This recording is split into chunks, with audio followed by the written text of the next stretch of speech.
right. So hello, everyone. We are here with Dave, the scholarship coach. I'm Danny Sinowitz, the college dude here. Dave's going to walk us through a presentation today of how we can best apply and earn scholarships. And regardless of kind of where you're at in the journey, I think everyone would agree the best way to pay for college is through scholarships. And Dave's an expert in finding that. Dave has his own podcast as well, TheCollegeDude.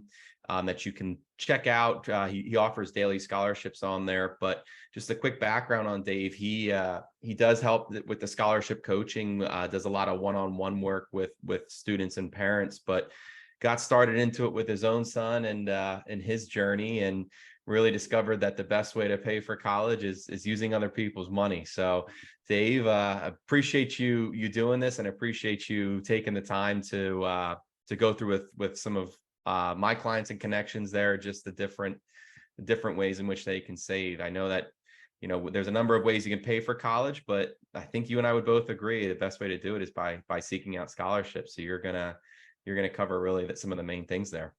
Yeah, thanks, Danny. I appreciate you having me on and the opportunity to speak to your audience. I am extremely passionate about helping kids graduate without student debt, and realize that I need to broaden that message a little bit because, of course, if you have the money, you could pay for your kids' college and they're not going to have debt. So that point about using other people's money is kind of key for what I'm going to talk about. So yeah, for sure. I don't think it matters how much money you have. If you can use other people's money to pay for college, you might as well try to take advantage of it. So this fits for, in my opinion, fits for everybody. So absolutely, I don't know if anyone's going to argue with it. So yeah, really looking forward to what you have to cover today.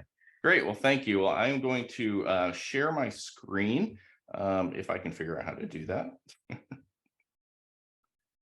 Oh my goodness, where'd it go? There we go. All right, give me 1 second here.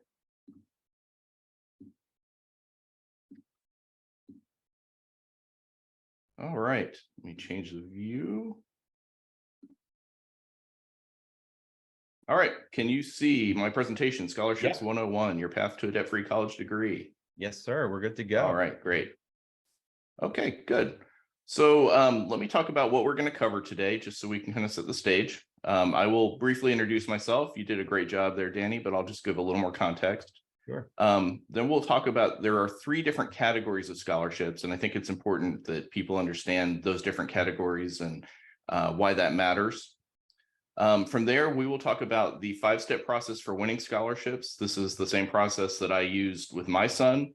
It's the same process I use with the students that I continue to work with to this day. From there, we'll talk about why students need to apply for scholarships, no matter where they're at in their education journey. And it's more than just the money. There are a lot of other benefits to both applying and, of course, winning scholarships. And then I'll talk about some of the resources that I offer. And I hope that we'll make this as interactive as possible, that you'll potentially act, Dan, as the voice of your viewers and ask questions along the way. So for sure. Right. Yeah. Great. Well, let's jump in. So who is Dave, the scholarship coach? Yeah, sorry, it's raining a little bit in my end here, so if you hear the rain, forgive me for it. But Dave, no worries. It's looking like it might rain where I'm at as well. So So carry on. You're good to go. Cool. Yeah, I can't hear the rain on your end, so no worries. Sounds good. All right. So as Danny said, I am the father of a current college student. He's going into his 3rd year of school. And to date, he has won over $90,000 in scholarships. And I say so far there because he does continue to win scholarships. He recently was awarded just over $9,000 earlier this month. A couple of months ago, he pulled in another $2,500. A few months before that, another $2,000. So this is a continuous journey.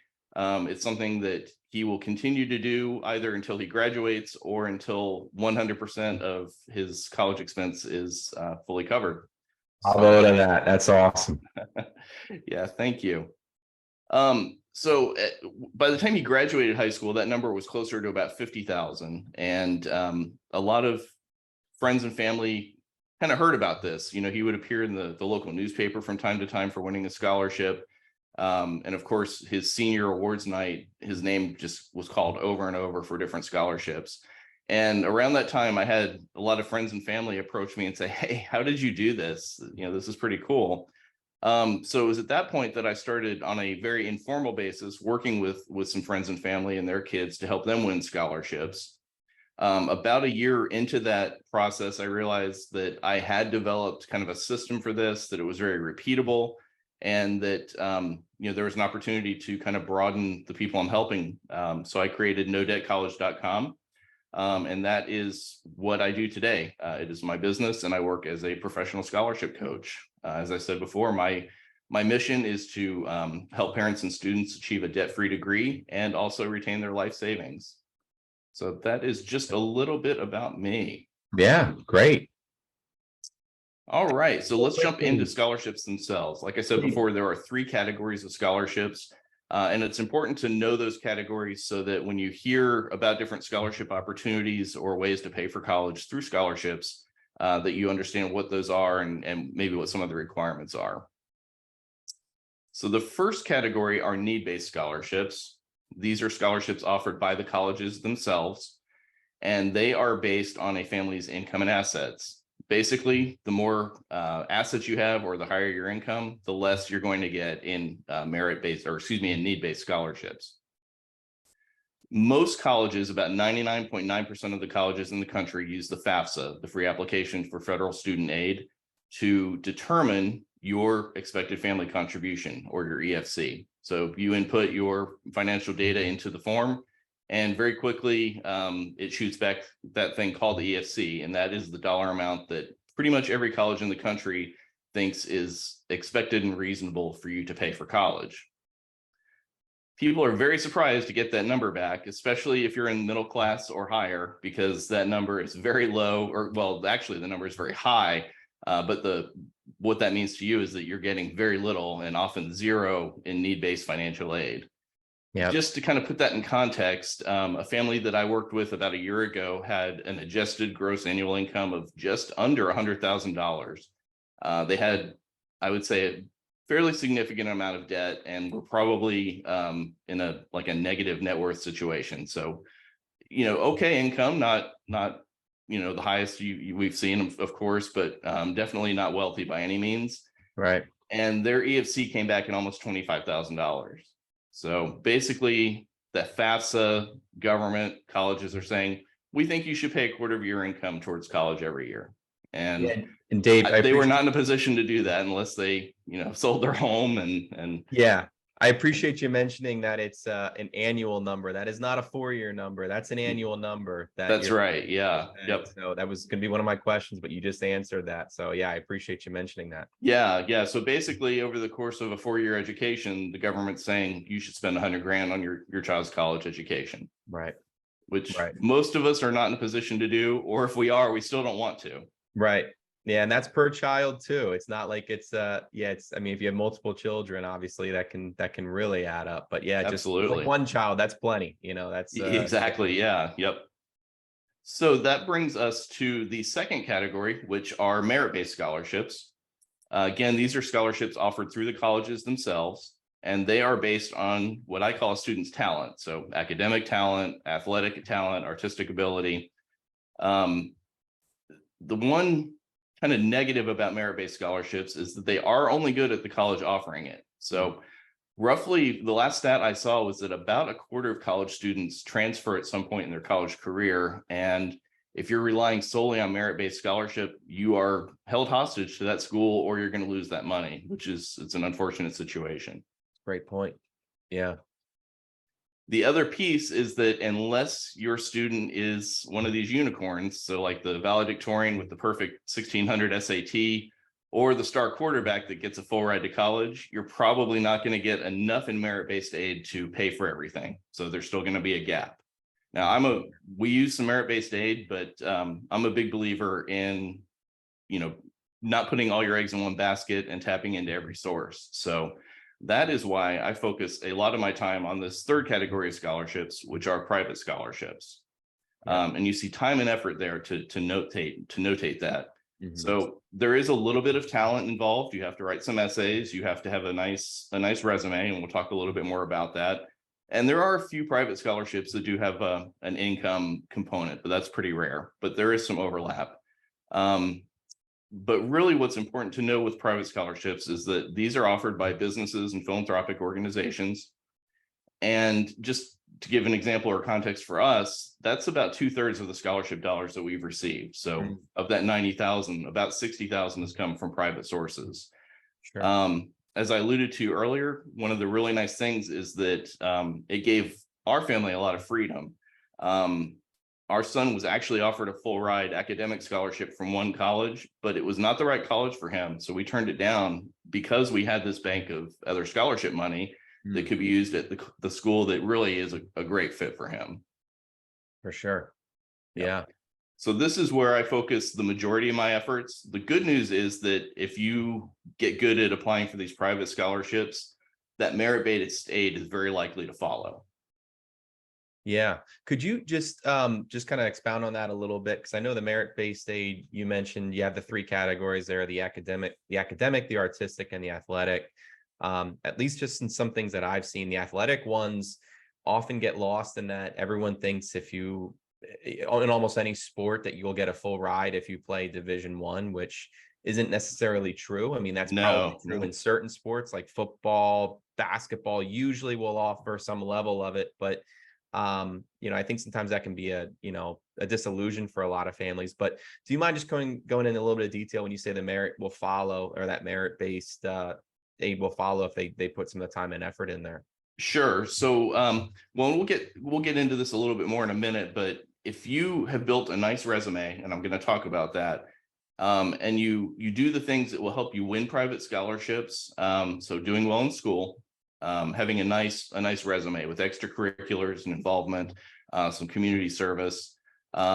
Colleges also like to see that. So to draw you into their college, they're going to offer more merit-based aid based on what I call the 5 pillars, which is the student's personal narrative.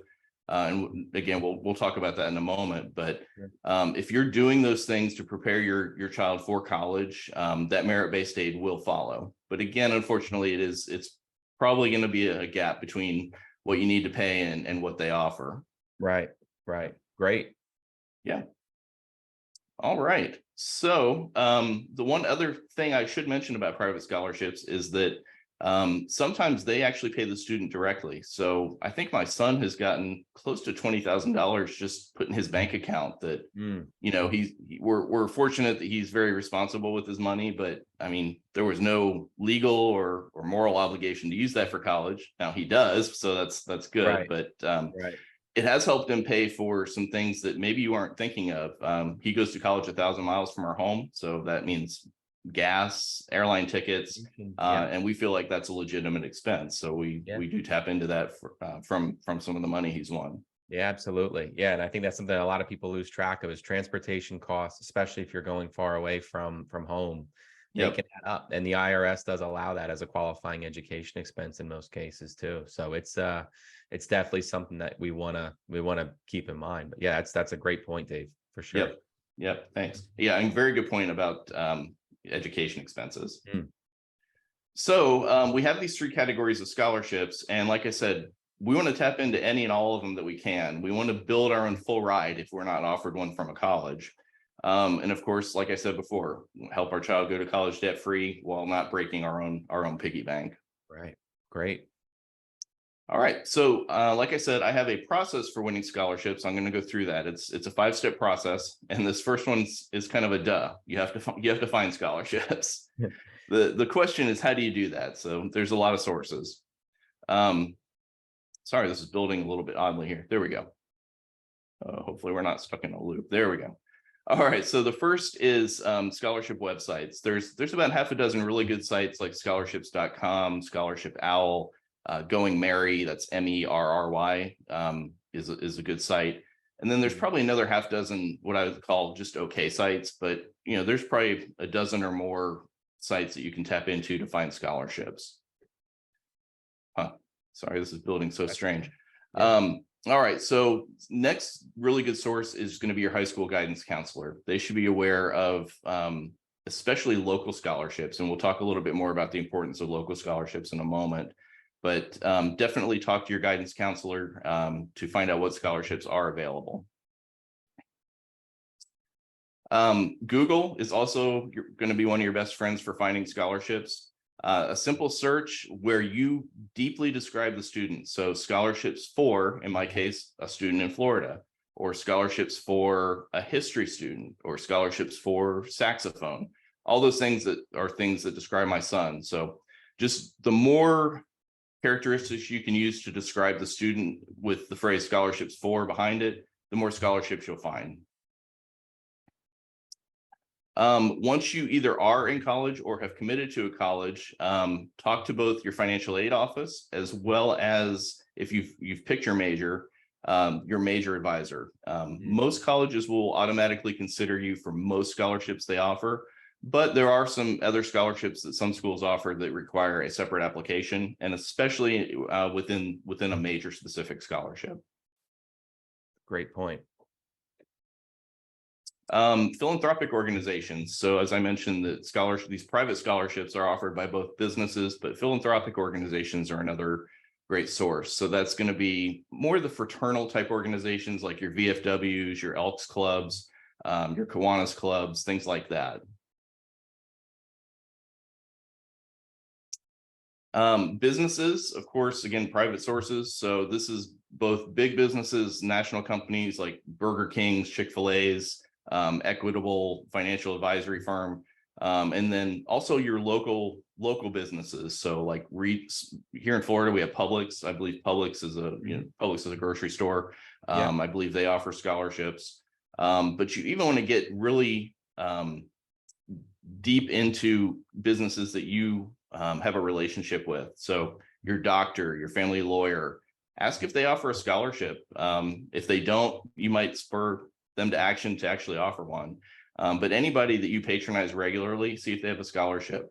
And then also, just look in your community, even if you're not a customer, see what they offer. A lot of businesses offer scholarships. It's a great marketing tool for them. For sure. All right. Hopefully this is going to build better now that we're out of that first one. So finding scholarships is the first step, but really the key is, how do you filter them? You're going to have a list of hundreds of scholarships very quickly if you put in a few hours of time. You need to know how to filter them and really apply for the ones that give you the best chance of winning first, and kind of go down that list. So I like to think in concentric circles. Of course, the first thing is actually just double check your eligibility from the time you found that scholarship to when your student wants to start applying for it. Just make sure nothing's changed on, from their perspective, their GPA, or if maybe the scholarship changed their requirements. Nothing worse than going through the process of applying only to find out, oh, I'm not eligible. For sure. Yeah. The other piece of that is look at due dates. So make sure that you're giving yourself or the student enough time to actually complete the application. Most legitimate scholarships are going to require some kind of project, usually an essay, but a lot of them are moving to like a video type essay. So, if your student's not big on writing, the video option might be a good way to concentrate your focus. But just make sure that whatever it is, that you're giving the student a reasonable enough time to properly complete the application. If there's a 1,000-word essay and the scholarship's due in 2 days, just move on to the next one, unless your student is, the next Shakespeare or something. Right. I mentioned local scholarships. So the idea with the concentric circle philosophy is we want to compete against as few people as possible.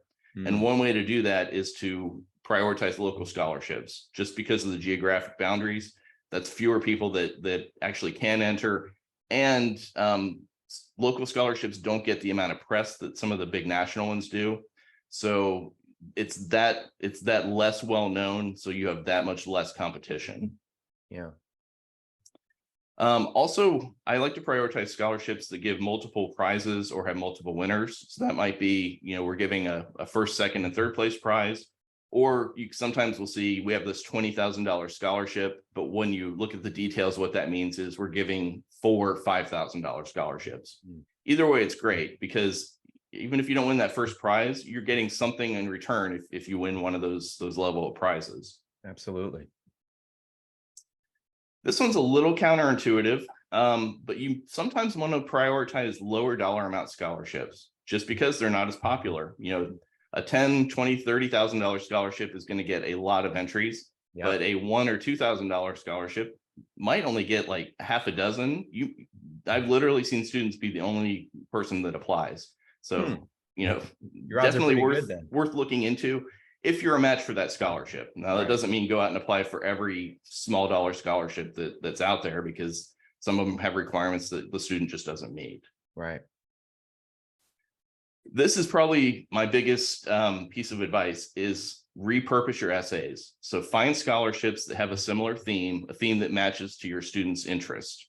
Yeah. Once you have found those, you can take an existing essay, tweak it, and enter tens, dozens, hundreds of scholarships with that same theme. There are a few common themes that you'll find, so that you can, you want to focus on those things that are of interest to the student, but you can also expand on that a little bit. So like distracted driving is a very common one. Once you build a nice essay for that, you can enter a bunch of scholarships. The other is just going to be those about you essays. So tell us about yourself. Who are you? What kinds of things are you interested in? What are your extracurriculars? How do you serve the community?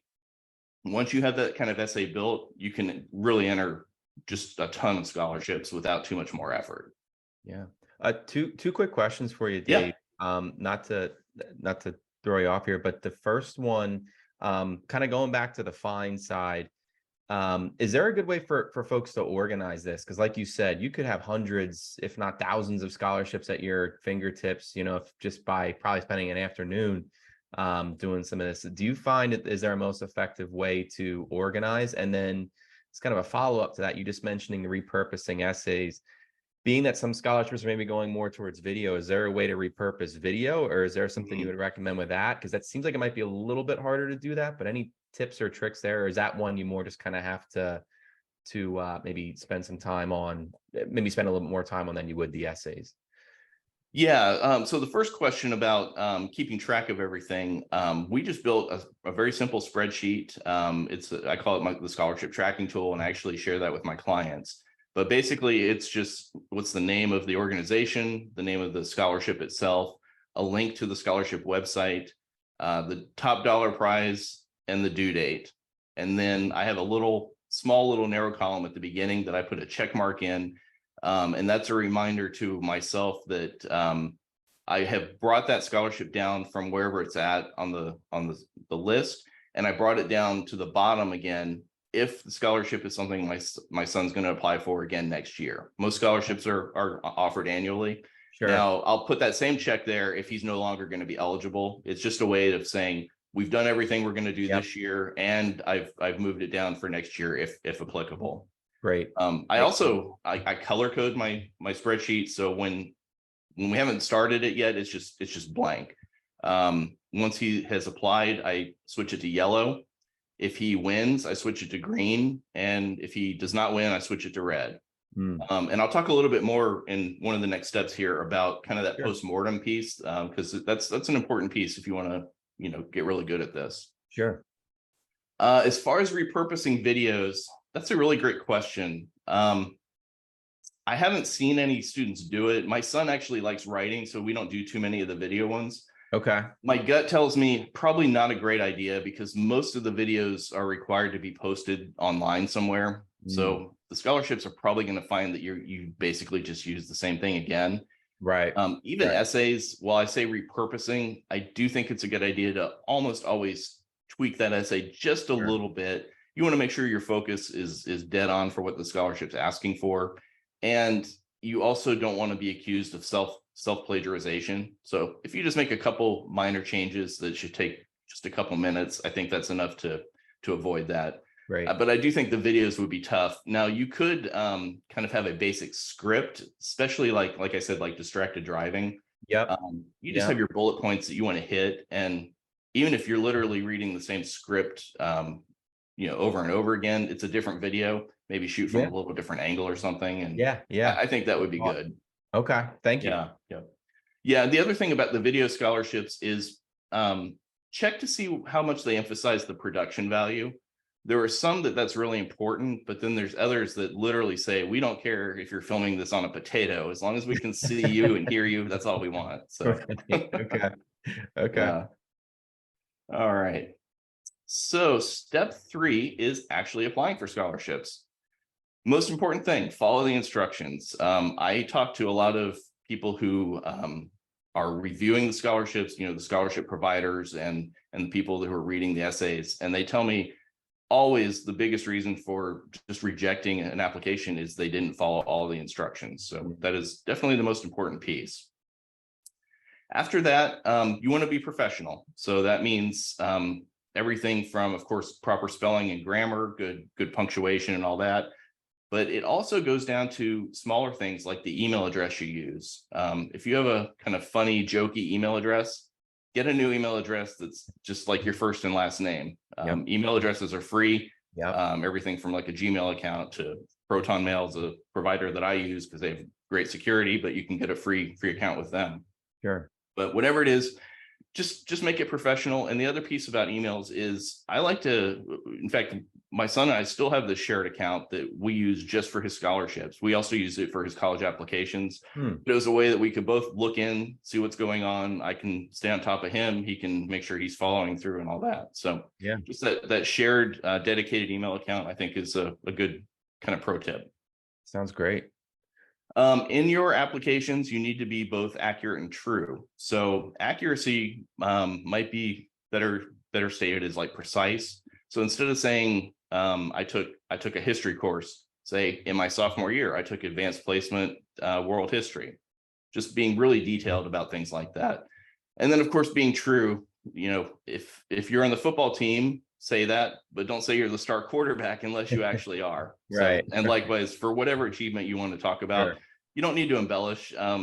First of all, they're going to find out at some point, because if you do win, they make you verify stuff. And if you have fudged the details, you might get the scholarship revoked. So don't want to overstate things, but definitely, paint yourself in the best true light that you can. Yeah. All right, so let's talk a little bit about the 5 pillars, and this is what a student uses to build their personal narrative. And this is pretty critical for all of the about you type scholarship applications, but they can even be incorporated a little bit into some of the topical things like distracted driving, if you get really good at it. The other interesting thing about the 5 pillars methodology is that most colleges use this as well when they're going through their process of looking at applicants. So interesting. Building a good resume using the 5 pillars framework is not only going to help you win scholarships, but might help you get into the next level of college that you're looking for. So those 5 pillars are, not surprisingly, academics, extracurriculars, volunteerism, leadership, and then work or employment experience. Now, this is not a checklist. You don't want to go through and just say, okay, I got a good grade and I joined 28 clubs and I put in 2,000 hours of volunteer time. You want to be focused around a common theme as much as possible. Now, colleges and some scholarships like to see well-roundedness, but most scholarships especially, they like to see a very specialized focus. Now, I know a lot of kids that I actually work with, they're still trying to kind of find, what their niche is. So, and that's perfectly fine. But if you do know what your niche is, or you're maybe narrowing in on it, try to hit each one of these pillars in a meaningful way around that narrative. I'll just give an example using my son. So he's always been interested in history. He calls himself a history nerd. So that for him, that meant he always did well in history classes. But then once he got into high school, he joined the school's history club and the History Honor Society. We have a history museum in our town.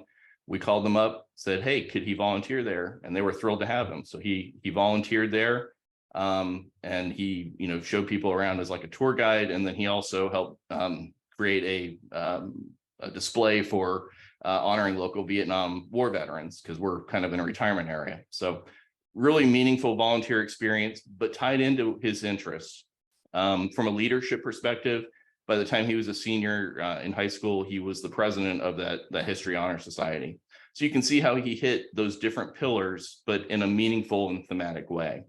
I'm still working with, she's just about to go off to college, but a student who is really she loves animals. So she did this before I even met her or before I started working with her, which is great because Mhm. made my job easier. But she actually chose to go to a school where she could work in a veterinary office half the day. So that was, both academics and kind of an extracurricular built into one. For sure. She worked at a pet food or a pet store, like a Petco type thing. So she had work and employment in this area of helping animals. And then she worked or volunteered at her local animal shelter. So again, she built a really nice narrative and helped her win several scholarships. So hopefully that gives an idea of what that means. Yeah, I think well, first off, it's very cool to me that you mentioned what your son did. I think it's probably something he probably didn't have scholarships in mind as he's doing this. Obviously, No, definitely not.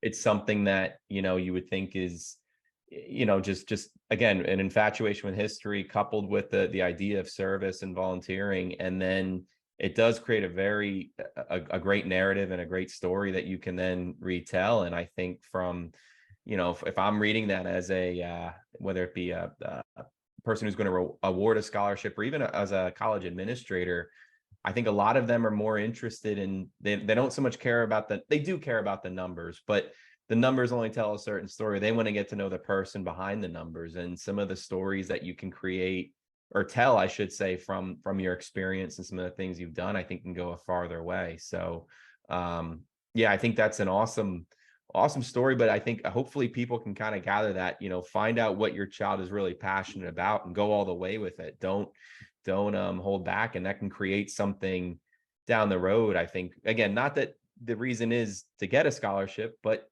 it could be a positive externality from just something that they end up doing. 100%. Yeah. Yep. And like I said, this is not a checklist. Sure. Scholarships in colleges, they can sniff out those students who are just doing it for the wrong reasons. Inauthentic. Like they see the 28 clubs on there, but there's no depth to it. So, Right. join, especially the first couple of years of high school, go ahead and join a bunch of clubs or whatever it is that the student think they might be interested in. And then you can kind of narrow that down, maybe, toss some things out as you get into junior and senior year. But Awesome. Yeah, trying as best as you can really encourage the student to kind of hone in on a few things that they're interested in. for sure. Yeah, it's Yeah. great advice, Dave.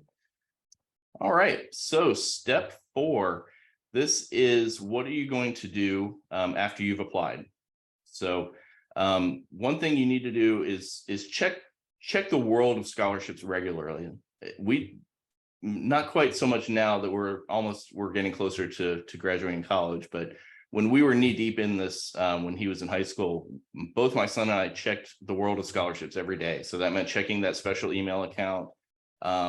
He didn't necessarily work on scholarships every day, but it was always part of our daily life. So check regularly.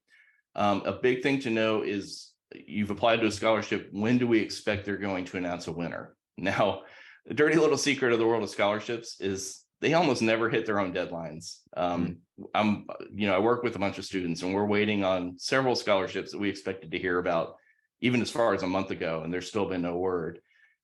Sometimes that means that you just weren't the winner because a lot of scholarships that get a lot of applications don't take the time to let everybody know.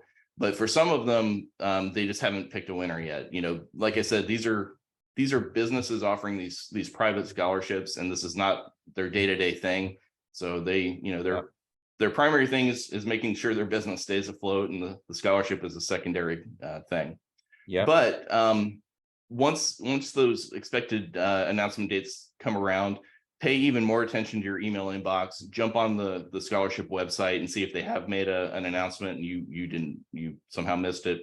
And then, like I said, adding those scholarships back into your list for next year or the next time. Some scholarships are even monthly. As long as the student's going to remain eligible, put it back in the queue to apply for again. If you get the news and it's not good, you did not win, you want to do a little bit of a postmortem as much as you can and figure out why. A lot of scholarships will not only post the names of the winners, but they might post the winning essay. Absolutely read through that. And in fact, this is good advice, could have been put into step 3, is if those past winning essays are up on the website, absolutely read through them, understand who they picked, and try to figure out why. Find a common theme if there's a few essays. But as much as you can, especially if you're going to apply again next time, try to replicate as much as you can. Now, again, you have to be truthful. You can't make up stuff, but Right. maybe it was simply a matter of the writing style, or maybe there's something that student mentioned that you also could have mentioned and you just failed to. Whatever it is, try to learn from that experience. Sure. Now, let's kind of take the opposite tact. What do you do when you win a scholarship? The first thing you should do is celebrate. Yep. For some of us, that might sound obvious, but make sure you do take the time to let your child know that you're proud of them, that you appreciate their efforts, and brag on them on social media or whatever it means. Take them out to dinner, whatever that means for your family. But then very quickly, follow the claim instructions. Most scholarships have a very narrow window to claim your prize, and you don't want to miss it. We don't know this for sure, but we suspect that one scholarship that my son won, he was notified so late that we're almost positive that he was not the actual first winner, that whoever did win didn't claim it, and so they picked him next. Wow. So don't lose out on scholarships because you didn't get the scholarship what they're asking for. Usually that's going to be either proof of enrollment in college, or just your transcript proving your GPA. Whatever it is, get it to them. Sometimes it might be your bank routing information so they can send you a deposit, which don't mind doing that. Yeah.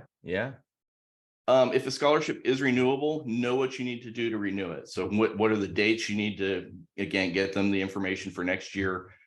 Usually a renewable scholarship is going to have a GPA requirement, so know what that is.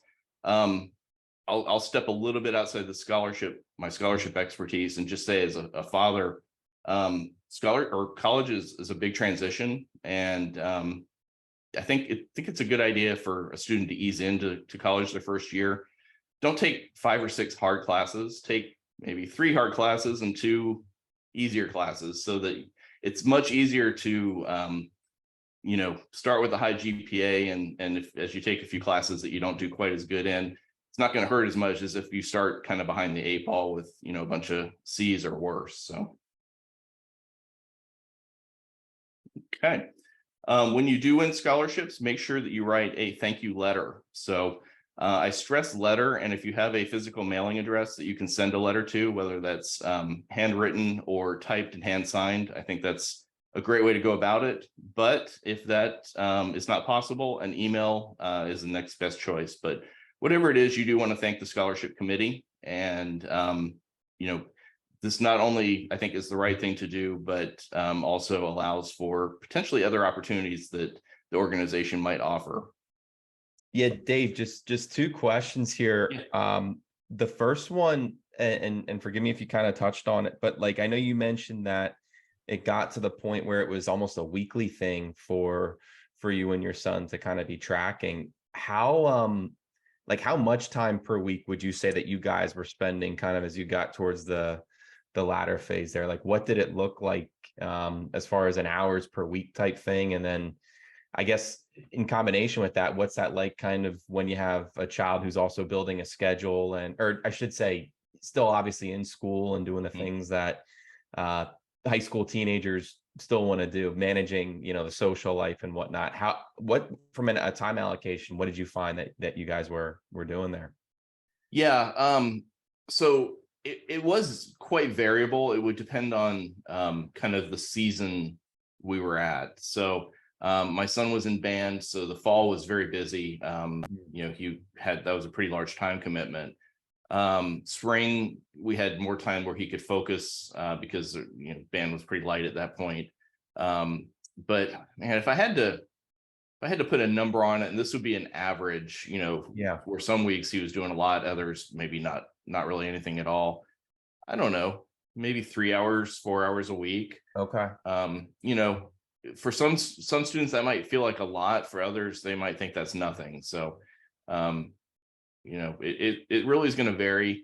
The more, it's like anything, the more you put into it, the more you commit yourself to it, the more return you're going to get.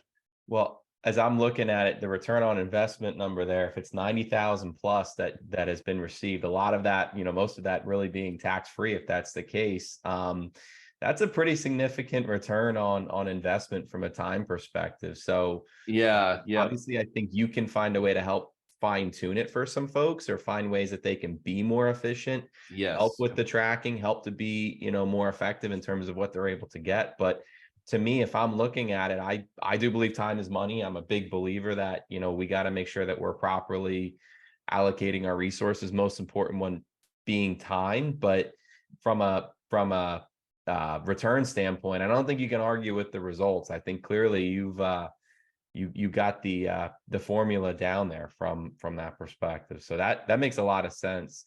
But I guess one of the other questions that I had is kind of a follow-up to that. Mhm. You mentioned obviously there are going to be sometimes you win and sometimes you don't. Is there, like, if I'm a baseball fan, so if you hit 300, you could be in the Hall of Fame. What's kind of the wins and losses? Like, is there a percentage that you should be shooting for? And I know maybe it varies if you go national versus local, but Mhm.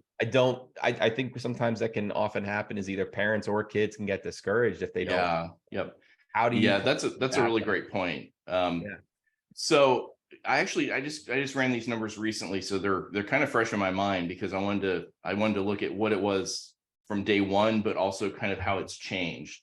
So if we were to look at all of the scholarships he applied for, starting from his very first one through today, it's just under a 20% win average. Interesting. Um, Part of that is, even that's really not a bad number. Sure. But like you said, it can get discouraging.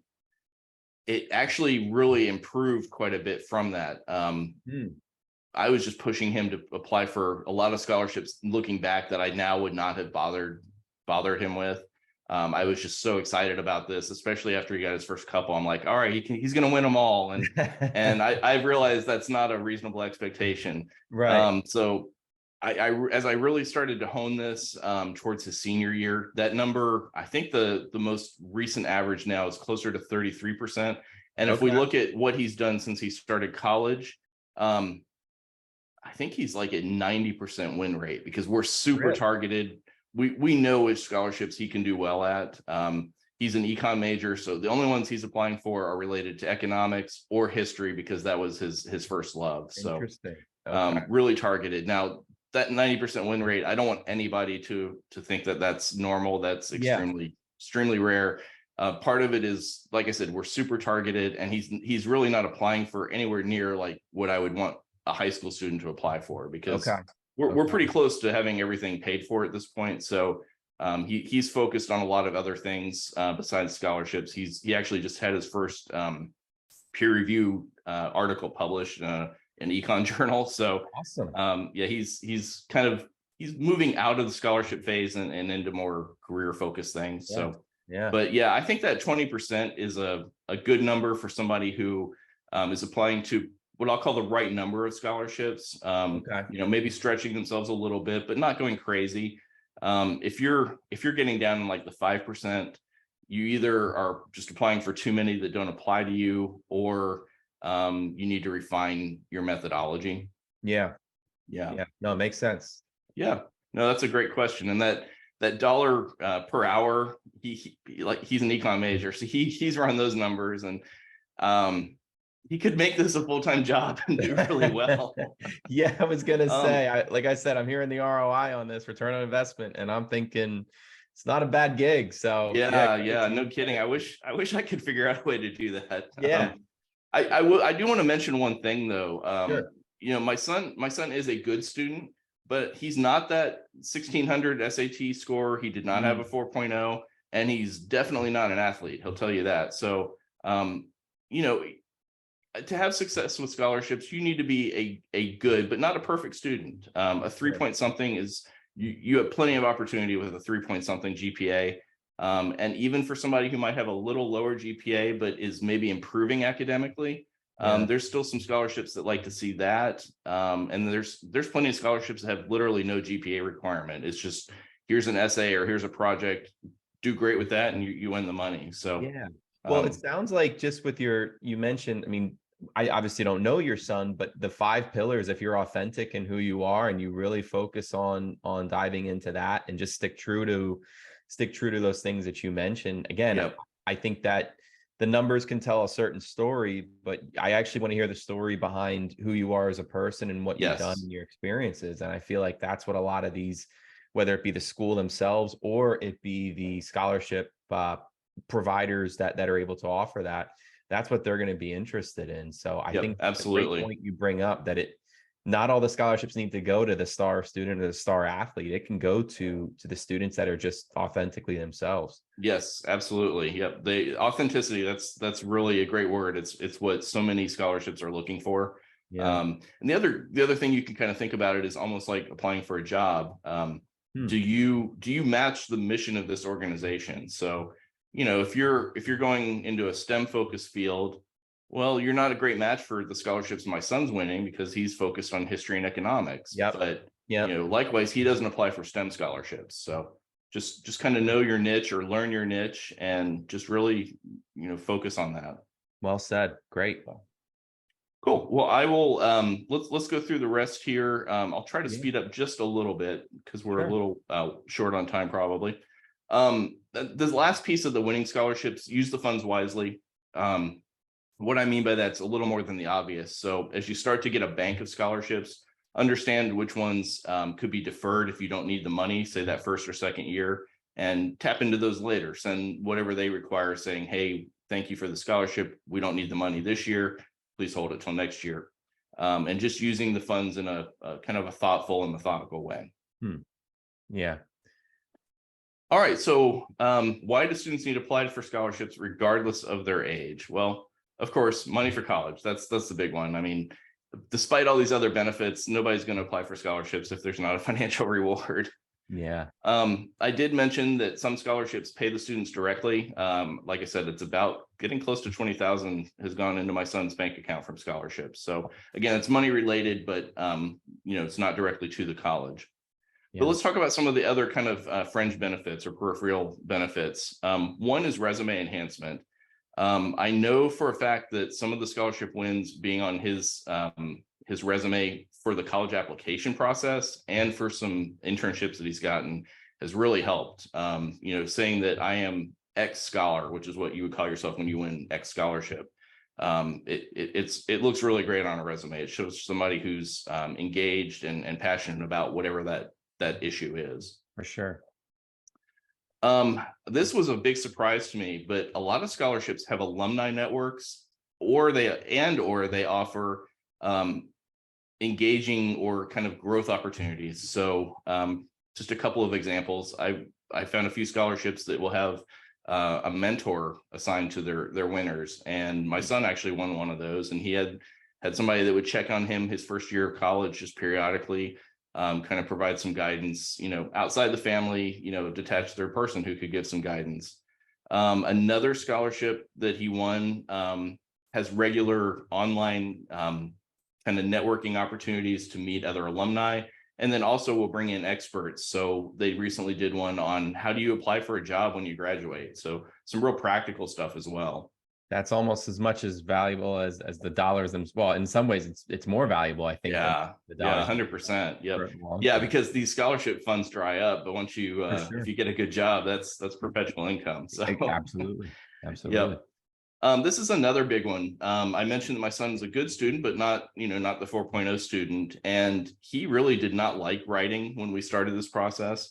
But as I said, he's now a published journal author. So he has really improved his writing skills. And I see this all the time with the students I work with. Their writing just gets, if I look at an essay they wrote for the first scholarship they applied for when they work with me to 6 or 9 months later, it's just a really marked difference because it's like anything. They've put practice into it. They're refining it. Yep. It's, Yep. it becomes a marketable skill too. Yeah. Another piece, if you're, going into your senior year or before that, it's fantastic preparation for the college application process. As adults, we kind of take for granted, we apply for things all the time, from credit cards to jobs to whatever. Kids have never applied for anything. So Yep. have them apply for some scholarships before they do the college application. They'll understand the process. They'll get some essays written that they'll be able to potentially either reuse in whole or in part for their college applications. It's just really a great experience to get them ready for college. Sure. The other piece is that students become more invested in college. They have put in some blood, sweat, and tears to win these scholarships. So they understand, what does this cost me? You know, I maybe decided to not go out with friends on a Friday night to write the scholarship, and it means something to me. So just students, I think students that do well with scholarships tend to do better in school, because it's a two-way causality. They're probably a better student to begin with, but then they've put in the time to win these scholarships. So they're going to do even better in school. They're taking it more seriously. Sure. All right. I'm going to touch on this a little bit more here in a second, but if you are starting to apply for scholarships before your senior year, and if I could give one piece of advice to everybody, it's don't wait until senior year to apply for scholarships. One reason for that is that all these big name scholarships that you know about, if you have done some scholarship applications before that, you're gonna do so much better when it comes time for these big senior ones. And I just want to, I'll probably go through these a little quickly, but I want to talk about some of these big senior scholarships that'll be opening up this fall for any of the seniors that are out there. Yeah. So we're recording this in June. So next month in July, there's a $5,000 scholarship from a law firm. We're kind of building. We're going to start small. The next month, there is a scholarship for student athletes, $10,000 award with multiple winners. September is when things really get rolling. So a $40,000 scholarship paid over 4 years. They give multiple awards of various dollar amounts. There's a full tuition scholarship from a different organization. So whatever school you go to, from your local state school to Harvard or Yale, whatever the tuition is, the scholarship will pay for it. Wow. Kind of almost the inverse of that is what's called a last dollar scholarship. So they will say, you are the winner. Now go apply for other scholarships. Whatever the difference between the other scholarships is and your cost of tuition, they'll make that difference up. So another great way to kind of build a full ride. Yeah. Yeah. Excuse me. All right. October, another $40,000 scholarship paid $10,000 a year over 4 years. There's a $35,000 scholarship. This one is open not just to seniors, but all high school students. And I'll actually reveal this one. It's the VFW Voice of Democracy Scholarship. No GPA requirement. The only requirement is that you be a high school student, even homeschooled. Wow. You write an essay about a veteran related topic. This year, I think the topic is something along the lines of why are veterans important to me? Something like that. But fantastic opportunity. They give away over $1.3 million in prizes in total. So I recommend this to any high school student. It's Absolutely. A great way to win some money. Yeah. In November, a pretty well-known fast food joint gives 12 winners $25,000. Another philanthropic organization has a $50,000 scholarship, and they give 500 winners. Now, not everybody's getting 50 grand, but you're going to get a few grand, even if you're, number 500. Another $50,000 scholarship from another pretty well-known restaurant. Again, multiple awards. And then a financial advisory firm with a $20,000 scholarship. I think it's 100 win the 20,000, and then the other 100 win 2,500, if I remember correctly. So even if you don't get the big prize, I'll take $2,500. And not gonna argue with that. Yeah. I do want to point out one scholarship that's open to what would be called rising seniors. So they just finished or are finishing their junior year, going into senior year. And for those of you going into your junior year, write this down as well, because it'll be opening up, should be March or April of 2024, but it is open right now for the class of 2024. And it is called the Cameron Impact Scholarship from the Brian Cameron Education Foundation. I want to highlight this for two reasons. One is that if you'll notice what they say, they're looking for somebody who's demonstrated excellence in leadership, community service, extracurriculars, and academics. That's 4 of the 5 pillars that we talked about. So I didn't make the 5 pillars up based on this. I actually didn't even know about the scholarship when I came up with the 5 pillars methodology. So You can see this is something that really a lot of scholarships look at. For sure. The other thing I like about this is that it does open up for for high school juniors. It runs through into the beginning of their senior year, but this is fantastic practice for some of those big scholarships I just mentioned. It goes through a lot of the same type of methodology in terms of the essays and the application process. So this is really competitive. Only 10 to 15 people win. I Mm, do this with all of my students that are juniors at the time or going into senior year. And I tell them, we're probably not going to win this one, but I want you to do it because you'll have built a foundation for these other big scholarships. absolutely. So, yep. Now, one key, depending on when whoever's watching this sees it, check the website first. They only take 3,000 applications. So the deadline's not till September, but if they Okay. hit 3,000 before that, they're done. So Okay. don't start applying for this until you double check that you have opportunity. Yeah. One caveat to that, though, like I said, this opens up when the students are in their junior year of high school. Even if on the very first day the scholarship opened up, they received 3,000, they'll keep going until they have an early deadline, which was back in May, I believe. So Okay. always good to get early. So rising juniors, mark this one down and check it out in the spring. And seniors, get on this one right now. For sure. All right, so let's talk about some of my resources. Let's talk Yeah. about my free resources first. You kind of alluded to a couple of them. I do have a daily podcast. Every weekday, I put out a new episode that features a different scholarship opportunity. Lately, I've been having people from those organizations come on the show to talk more about the scholarship itself. If you're not a podcast person and you like the written word, then I put out the exact same thing in written form on my Substack newsletter. So no matter how you like to get that, you can get it written in audio. On weekends, I will either feature what I call a weekender scholarship, which is more or less like a sweepstakes type scholarship. They're not ones you want to count on, but they're fun and quick to enter, like 30 seconds of your time. Mm-hmm. The other thing I do on weekends is an interview with somebody in the education or college related space. So I recently had on somebody who is a SAT and ACT prep expert. I've talked to people about college admissions process, so things like that. Sure. I am right now running a scholarship summer camp. This is for high school students of any age. It's on demand and asynchronous. So the camp started June 12th, but depending on when you see this, there's plenty of time to catch up. Yeah. There's no scheduling involved. I put out a new lesson every weekday for 8 weeks. And until about mid-July, a student could easily get caught up without really having missed too much. But we do learn by doing. So this is, I teach some theory in the beginning, but then we actually learn by doing, by applying for real scholarships. So there's a total of 9 scholarships we apply for in the camp, over $45,000 in opportunity. And the first scholarship deadline is not till July 31st. So I would say by about mid-July, a student that's industrious could get caught up and then work through with us on the remaining scholarships. Okay. All right. So kind of the heart of my coaching scholarship coaching business is my one-on-one ongoing coaching program.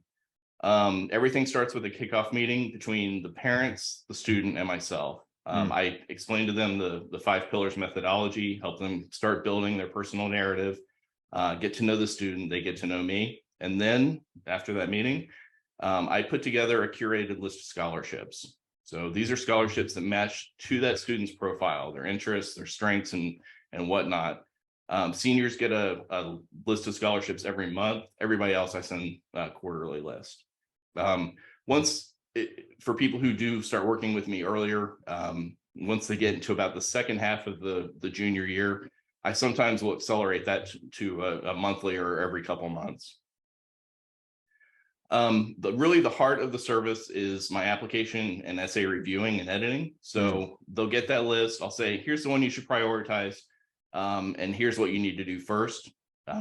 Most of the time it's going to be an essay. So they will send me a first draft. I'll say, this looks great. Did you think about talking about this in the second paragraph? And we'll go through however many rounds it takes. Usually in the beginning, it's 4 or 5. As they get better at it, it might just be 1 or 2 rounds, but whatever it's needed to really hone that application and essay to as close to perfection as we can get. Some students need kind of some ongoing coaching. So I have some students I'll kind of send the list to, and a week later they're like, okay, here's my 5 essays. I'm ready to apply for all these. Others, I have to do a little more work and say, hey, okay, this is due in 30 days. Put together a first draft and send it to me by next week. Right. And then, all right, now we have another week. So let's go through the second revision, and I'll set up milestones based on what the scholarship's required, and just kind of keeping them motivated. Yeah. For people who work with me for at least a year, that being their senior year only, this applies. I do provide Okay. an investment guarantee. So they'll get at least 2 times their investment with me back, provided they have worked with me through the entirety of their senior year. Mm. And I do, because this is pretty labor intensive on my part, I have to limit the number of students. A lot of spots are actually opening now because we're, at graduation season. Sure. Some students are going to college, and I do work with some college students, but I'm kind of rethinking that. I really like working with the high school students. So having some spots open up, but by middle of fall, I'm usually full. So Okay. where anybody that would like to speak with me about this, learn a little bit more, just Yep. drop me an email at dave@nodetcollege.com. We'll schedule a free one-on-one consultation, usually lasts anywhere from 30 to 60 minutes. I'll learn about you and your student. And even if we don't work together, I'll send you a list of a couple scholarships the student could apply for based on what I learned in that meeting. That, It. yeah, you cover quite a bit there, Dave. I got to give you a lot of credit. I think couple things that jump out. Number one, your stuff. I think you clearly, the things that you've been talking about. Well, just with some of the folks that I've worked with, would try to promote scholarships as the best way. It's I think just hearing directly from you, you've clearly been through it, but something else is you've lived this, you've actually done this. It's not like you're here telling us what to do without having, your own life experience with it. If you got 90 grand worth, or your son, but you Yeah. obviously helped guide your son get 90 grand worth of scholarships to this point, and he's still raking in more money. To me, I kind of think it's a no-brainer. At a minimum, it's worth the conversation with you. Again, you have the guarantee as well that to me, this is money well spent, because if you're going to go to college, you're going to spend it one way or the other. And I'd rather spend it, using other people's money, rather than when you take out a loan, it's either going to be in my name as the parent or in my child's name, neither of which I think is the ideal outcome. So Yeah. this is great stuff. I think you've credit to you for building a pretty cool thing. And obviously, at a minimum, your son's headed for a bright future with his start, but no reason that other children and parents of children can't experience something similar. So that's great stuff. Appreciate you sharing that. And for anybody that is listening to this, I definitely encourage you, at a minimum, reach out to Dave to see what it would be like to schedule a one-on-one, hear what he has to say and what he could offer your child, because every child has their own niche and their own passions. And I think it's something that it's just properly tapping into that. And that's something that I know clearly you can help with, Dave. So this has been great. I really appreciate it. Anything else kind of just before we wrap up, anything else you wanted to get out there? No, I don't think so. I appreciate the opportunity to speak with your audience, and really appreciate what you do as well. I was very excited that the world of the scholarship coach and the college dude collided. I think it's a good 1-2 punch. So, yeah, for sure. Well, I was going to say, I know I can help families, but maybe from a scholarship standpoint, not nearly as well as you can. I think there's, this is, like I said, the best way to pay for college is to use other people's money. And I think what you've kind of discussed and gone through, I think can be very beneficial to the families that we work with, and hopefully future prospective families there as well. So that's great stuff, Dave. And I really appreciate you taking the time to do this. And again, I recommend everybody give Dave a quick shout. But at a minimum, hope the boot camp continues to go well for you, and definitely looking forward to hearing how things go for the rest of summer going into the fall. Thank you so much. And for everybody watching still, Dan is going to be one of my guests on one of my weekend appearances. So be on the lookout for that. I'm sure he'll promote it when that comes out. So that's right. Excited to get that recorded and put out there. For sure. Yeah. Again, thanks for your time, Dave, and we'll keep in touch here. All right. Thanks, Dan. Yep.